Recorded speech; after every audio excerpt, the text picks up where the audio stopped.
Students, आज की इस वीडियो में मैं 9th क्लास फिजिक्स का एक टॉपिक जो है 4.3 उसमें टर्निंग अफेक्ट के बारे में बात करूंगा कि टर्निंग अफेक्ट क्या होता है। पहले हम उसकी एग्जांपल डिस्कस करते हैं कि टर्निंग अफेक्ट होता क्या है। उसके बाद आपको जो लिखने का तरीका भी मैं बताऊंगा कि पेपर में आपने टर्निंग अफेक्ट की अगर डेफिनेशन आती है तो आप कैसे उसको सॉल्व करेंगे। स्टूडेंट्स देखें कि अगर हम टर्निंग अफेक्ट की एग्जाम्पल की बात करें तो ये मैंने एक सिंपल सी एग्जाम्पल जो आप यूज़ करते हैं वॉल पर ली है, और अगर तो मैं यहाँ से इसको पुश करूँ तो ये तो आगे मूव करना शुरू कर देगा, मतलब मिड से, ठीक है। लेकिन अगर मैं इसकी बात करूं कि यहाँ से एक कॉर्नर से मैं इसको पुश करना शुरू करूं तो ये एक पॉइंट के गिर्द जो है ना टर्न हो रही है, इसे इसका टर्निंग अफेक्ट कहते हैं।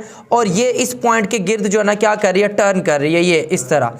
तो ये हमारे पास एक टर्निंग अफेक्ट है इस वॉल पॉइंट का।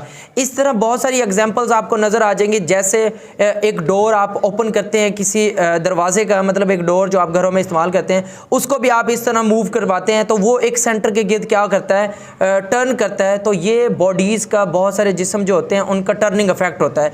तो इस टर्निंग अफेक्ट को हम टार्क या मोमेंटम कहते हैं।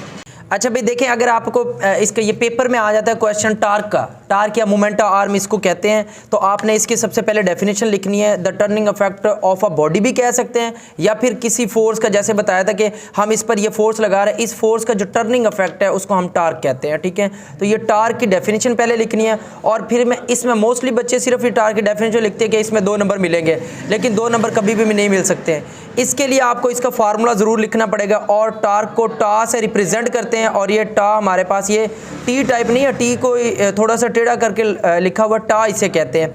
और ये एफ मल्टीप्लाई एल होता है, एट एफ क्रॉस एल। एफ वो फोर्स है और एल हमारे पास मोमेंट आर्म को कहते हैं। दोनों को मल्टीप्लाई करें तो ये उसका फार्मूला बन जाता है।